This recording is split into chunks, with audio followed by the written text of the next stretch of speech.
Hi guys, just out on the boat. I thought I'd mention I'm out on the boat because some people have commented on the odd live I've done whilst I've been on my boat and been a bit confused about where I'm filming from. But apparently we've got a couple of days of summer again, so I thought, hey, do you know what? Get out on the boat whilst it's nice and pleasant. Hopefully it won't rain. My last live that I did, it started to rain a little bit whilst I was out on my boat, so that was nice. But anyway, I'm hopeful that it's not going to rain and it's nice and peaceful, nice and quiet. And I thought I'd jump on and do a little video because earlier on today there was a post that was in, let me put my shades on because it's sunny as well. There was a post and it was in a service accommodation group, and the post was, beware these serviced accommodation trainers who, you know, tell you that you can earn thousands and thousands of pounds in serviced accommodation but don't tell you anything about the VAT. And actually a very nice chap who's been on my service accommodation training, Eric Stewart, jumped on to the thread because everyone was doing a bit of guru bashing, as they do. And he jumped on, he said, well, actually on Kevin Poneskis's, their course on service accommodation, we do quite a detailed section on VAT and the different VAT schemes that apply to serviced accommodation and that you've got to be aware of. And that was nice to see somebody actually saying, in fact, I think he even said the words, you pay, you get what you pay for, right? And so, yeah, absolutely. So I suppose it is a fair comment from the lady in question, because yes, lots of people are doing service accommodation training and they don't even mention tax and VAT and things like that. And again, one of the things that she said is that some people have literally been doing their service accommodation for 2 minutes and they're immediately offering training on it, and they're probably not even VATable yet because they haven't been going long enough and not big enough. So yeah, it's a valid point that she was making, but fortunately some of us are doing service accommodation right and teaching it right and teaching all of the different moving parts that you need to know. Okay, so I thought I'd jump on and just talk about it, talk about the VAT part of service accommodation and why it's a good thing to know about it versus people who don't know anything about it. Now, one of the things that's happened quite recently, and that there's now case law on this, is the TOMS scheme, so the Tour Operators Margin Scheme, which effectively means that when doing rent to serviced accommodation, so when you are renting somebody else's property, paying fixed rent, not SA management, but rent to service accommodation or let to service accommodation or rent to rent service accommodation, whatever you want to call it. And you're just paying fixed rent and you're just paying the bills, your own council tax or business rates, and you're paying the gas and the electric and yada, yada, yada. But you're not responsible for the maintenance of the fabric of the building. So any issues with the roof or, the guttering outside, it's the landlord's responsibility.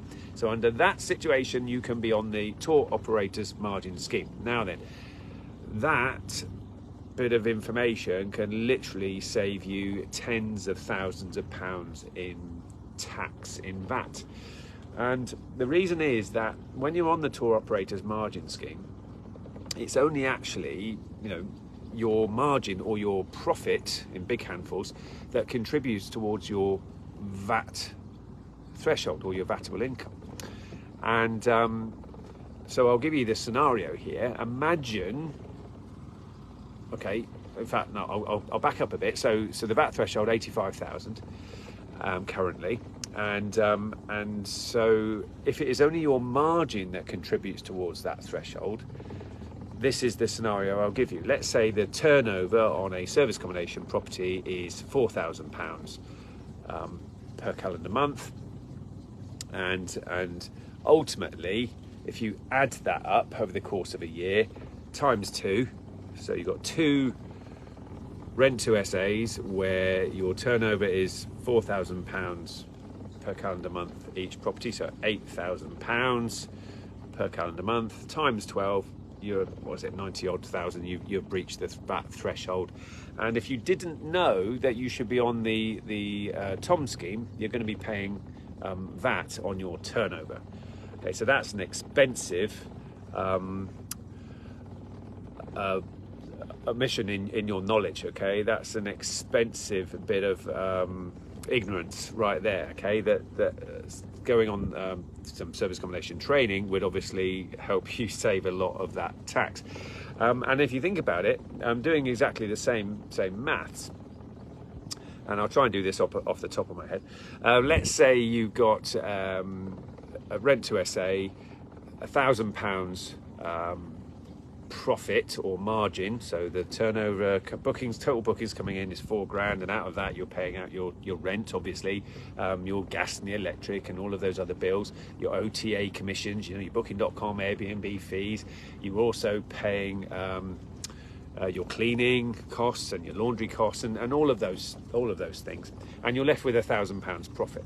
Well, actually, you could have 7 of those, right, and still be below the £85,000 VAT threshold. Okay, so literally 80 odd grand's worth of profit and not be paying any VAT. Whereas if you didn't know about the TOM scheme, you would be, I got a calculator out earlier, you would basically be paying about £50,000 in that tax year in VAT alone. And so, yeah, absolutely, if you're going to do service accommodation, you're going to go and learn how to do it right, then you must go to a trainer that is covering things like VAT and the other compliance side that comes along with serviced accommodation. But again, I reiterate, it's only doing rent to SA where you can be on the TOM scheme. Now, the other VAT scheme that it's definitely worth knowing about when doing service accommodation is the flat rate scheme. So let's say your other types of service accommodation activity, it could be your own properties that you are doing service accommodation with, okay, so not renting anyone else's, doing it on your own, or service accommodation management even, so that doesn't apply to the TOM scheme, but you could be on the flat rate scheme. Now, the flat rate scheme is where you're VATable, so your turnover is over 85k, and if it's below 150, between 85 and 150 in the next projected in the next year, then you can be on the flat rate scheme, and that in the first year is only 9.5%, okay, that you need to pay in VAT, and then afterwards it's 10.5% going forward until you've reached I think the next threshold is 230, and then you are going to be on the standard VAT of 20%. So again, that there is a lot of useful information. I know it might be a lot to take in, straight off the bat, but there's a lot of information there that is extremely useful for people in doing serviced accommodation, and it's definitely worthwhile understanding these things, because what you might do, let's say you're doing rent to SA and you get to your 7 and you think, well, should I take on another, because if I do, then I'm going to be VATable. But the thing to remember with rent to SA as well is it's only once you become VATable, so your margin contributes towards your VAT threshold, only then moving forward do you need to pay VAT on your margin, okay, not your turnover. So I mean, if you just compound that forward, that's a huge amount of tax saving, understanding that the rent to SA needs to be on the tour operator's margin scheme. So hopefully that was useful. And then the other thing that you might decide on is, if you're on the flat rate scheme, well, what you wouldn't want to do potentially is just limp over the threshold and then be going to full VAT, right? You might decide to stay in that threshold where you can stay on the flat rate. Okay, so hopefully that was a bit of useful information. It all came from a little bit of guru bashing, if you like, in that somebody actually jumped on and said, no, not all SA trainers are just talking about profit and not talking about the potential tax people need to pay, because I do. And obviously I'll go into a lot more detail on my training courses, and we can show slides and PowerPoint and get flip charts out and all that good stuff. But it's definitely worth, I mean, and the comment that Eric came out with, which is, you know, you get what you pay for, is absolutely right. The person that put the post out said, oh, well, you can learn all of this on the internet. Well, yeah, there's some good stuff out on the internet, right? I mean, for instance, hopefully this is useful information, but there's also awful lot of nonsense that I hear out there as well when it comes to service accommodation, and apparent experts in service accommodation, I'm afraid, talking nonsense. So again, you don't know what you don't know, right? Do you agree with that? You literally don't know what you don't know. So what are your thoughts? Let me know in the comments if you've got any questions on any of that stuff. There's so many, there's a lot of compliance that you need to know of when it comes to serviced accommodation. My service accommodation training is changing all of the time, actually, because it's almost like on a monthly basis something else has changed when it comes to service accommodation. So you've got to, it's a fast moving business, service accommodation, and you need to stay abreast of any changes that happen in taxation and legislation and whatever it may be. So yeah, absolutely, I'm more than happy to help people that want to start and scale a serviced accommodation business. Let me know if you got any questions in the comments on any of that stuff, and I'll be more than happy to help. So here's to your success in service accommodation. I'm about to open the throttle up and go a little bit faster, nice and slow, so that I can just post this video.